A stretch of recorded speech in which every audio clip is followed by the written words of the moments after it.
Stop! Before you click away thinking this is another books good, phones bad lecture, let me blow your mind with one fact. Fiction readers earn 18% more money than nonfiction only readers. Wait, what? I'm not here to shame your Netflix binges or tell you to throw your phone in a drawer. In the next 8 minutes, I'm going to show you why reading Harry Potter might literally rewire your brain for success, why CEOs are secretly obsessed with romance novels, and how fiction is basically a legal performance enhancing drug for your career. This isn't clickbait. I've got the neuroscience, the studies, and some seriously weird facts that'll make you see that dusty novel on your shelf completely differently.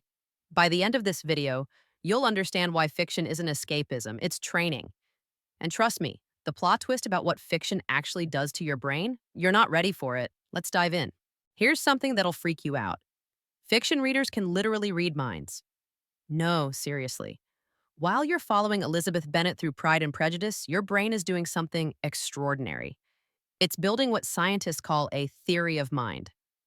Picture this. You're reading about a character who's nervous before a job interview. Your brain doesn't just process those words, it fires the exact same neurons as if you were nervous. It's like having a flight simulator for human emotions. Except instead of learning to fly planes, you're learning to navigate the complex world of human psychology. Research from the New School shows that people who read literary fiction score significantly higher on empathy tests than those who read nonfiction or don't read at all. They can pick up on subtle social cues, understand unspoken emotions, and basically become human emotion detectors. But here's the kicker. This isn't just about being nice. In our hyper-connected remote work world, emotional intelligence is literally currency. Companies are desperately hunting for people who can understand team dynamics, read client emotions over Zoom calls, and navigate office politics without stepping on landmines. While everyone else is awkwardly asking, "Can you see my screen?" You're already 3 steps ahead reading the room like a pro. What if I told you there's a legal drug that reduces stress by 68%? What if I told you there's a legal drug that reduces stress by 68%, has no side effects, and costs less than a coffee?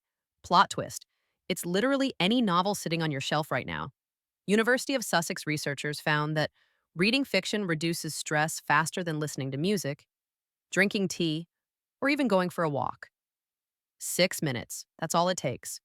Your heart rate slows, your muscle tension drops, and your cortisol levels plummet like you just finished a meditation retreat.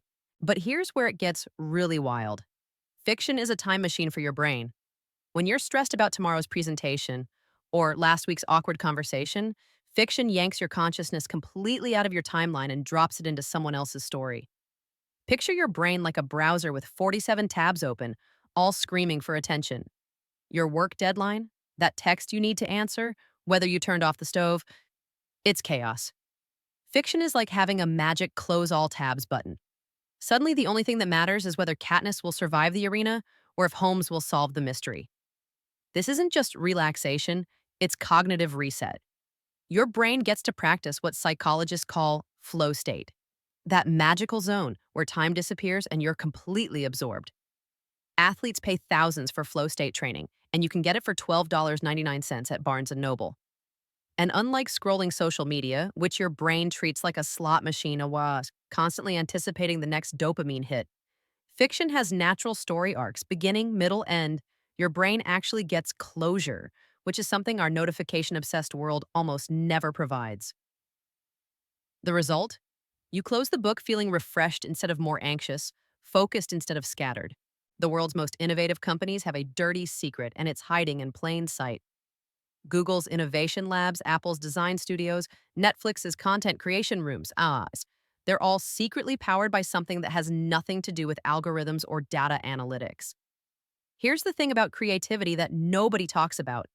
It's not about having ideas. Ideas are cheap. Real creativity is about connecting completely unrelated concepts in ways that make everyone else go, "Why didn't I think of that?" Fiction is basically CrossFit for your imagination. Every time you read about a wizard school in Scotland, a dystopian society run by social media likes, or a detective solving crimes in Victorian London, your brain is building new neural pathways. It's literally expanding your mental library of what's possible. Stanford researchers call this combinatorial creativity, the ability to take existing ideas and smash them together in novel ways. The iPhone wasn't invented from scratch. It combined a phone, an iPod, and internet access. Hamilton didn't create musical theater or American history of folk. It combined rap, historical biography, and Broadway in a way no one had tried before. But here's the secret sauce. Fiction gives you raw material from worlds that don't exist. When you're trying to solve a real world problem, your brain can pull from alien societies, magical systems, time travel paradoxes, or zombie apocalypse survival strategies. Sound ridiculous? The US military literally hired science fiction writers to help them imagine future warfare scenarios. Netflix uses storytelling principles from novels to predict what shows you'll binge next. Urban planners study fictional cities to design better real ones. Meanwhile, the nonfiction only crowd is limited to solutions that already exist in the real world. They're playing checkers while fiction readers are playing 4D chess with interdimensional pieces. Plus, fiction teaches you to think in systems and consequences. Every good story is basically a giant what if experiment. What if dragons existed? What if social media controlled society? What if you could time travel but change nothing? Your brain learns to trace cause and effect chains, anticipate unintended consequences, and think several moves ahead. Exactly the skills that separate innovative leaders from people who just follow playbooks. Why do CEOs read more fiction than their employees? It's not because they have more free time. Trust me, they don't. It's because they've discovered fiction's biggest secret. It's the ultimate leadership training program disguised as entertainment. Think about it. Every novel is essentially a case study in human behavior under pressure. Jane Austen's characters navigating social hierarchies? That's Office Politics 101. Tolkien's Fellowship managing personality conflicts while saving the world? That's team dynamics in crisis mode. But here's what's really mind blowing: fiction doesn't just show you what people do, it shows you why they do it. You get direct access to characters' internal monologues, their fears, their motivations, their blind spots. It's like having X ray vision for human psychology. Harvard Business School actually uses novels in their leadership courses because fictional characters make mistakes you can learn from without destroying your actual career. You can watch Gatsby's narcissism destroy everything he touches, learn from Elizabeth Bennet's prejudices, or study how Atticus Finch handles moral dilemmas, all without any real world consequences. Research from the University of Toronto found that people who read fiction are significantly better at reading facial expressions and detecting lies. They can spot when someone's saying fine, but definitely isn't fine, or when a client's enthusiasm is genuine versus polite. But the real superpower is perspective taking. In our polarized world, fiction readers can literally see situations from multiple viewpoints. They've practiced being the hero, the villain, the sidekick, and the innocent bystander. This mental flexibility is pure gold in negotiations, conflict resolution, and team management. Here's a crazy stat. Companies with CEOs who read fiction have 34% higher employee satisfaction scores. Why? Because fiction reading leaders understand that everyone thinks they're the protagonist of their own story. They can step into their employees' shoes and understand their motivations instead of just barking orders. While others are playing workplace politics like checkers, move, countermove, fiction readers are playing like chess masters who can see the entire board and anticipate their opponent's strategy 3 moves ahead. In a world of 8-second attention spans, fiction readers have a secret weapon that's becoming more valuable than gold: the ability to focus deeply for hours. While everyone else's brain is rewiring itself for constant distraction, fiction readers are developing what neuroscientists call sustained attention networks. Here's what's actually happening in your brain when you read fiction versus when you scroll social media. Social media triggers what researchers call task switching. Your brain rapidly jumps between different types of content, never settling long enough to go deep. It's like doing bicep curls with 1 pound weights. You're moving, but you're not building real strength. Fiction, on the other hand, requires what psychologists call sustained narrative engagement. Your brain has to track multiple characters, remember plot threads from chapters ago, predict future events, and maintain emotional investment over hundreds of pages. It's like mental marathon training. The result? Fiction readers can stay focused on complex tasks 67% longer than non readers. They're the ones who can actually finish that important project while their colleagues are drowning in distraction. In our attention deficit economy, that's like having superhuman productivity.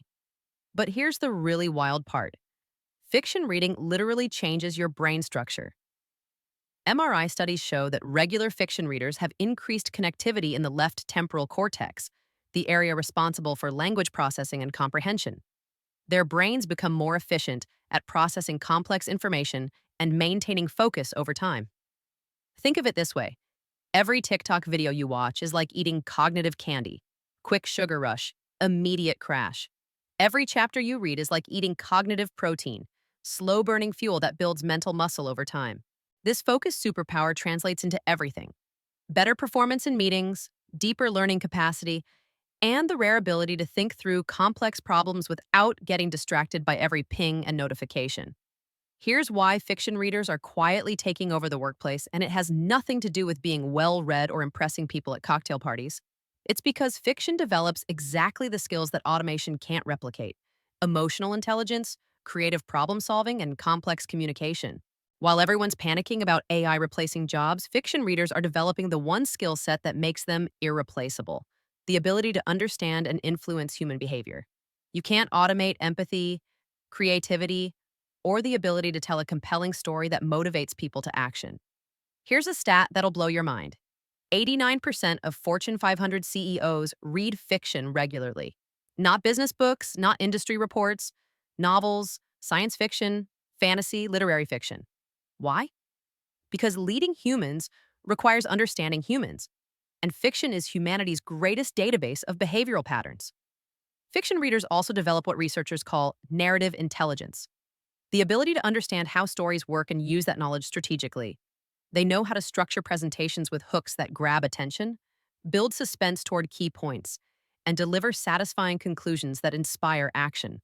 They understand that data tells you what happened, but stories tell you why it matters. In a world drowning in information, the person who can turn data into compelling narrative wins every time. Plus, fiction readers are masters of subtext. They can read between the lines in emails, understand what clients really mean versus what they're saying, and navigate complex office politics by understanding everyone's underlying motivations. While others are taking their interactions at face value, fiction readers are playing chess in a world of checkers players. Ready for the biggest plot twist of all?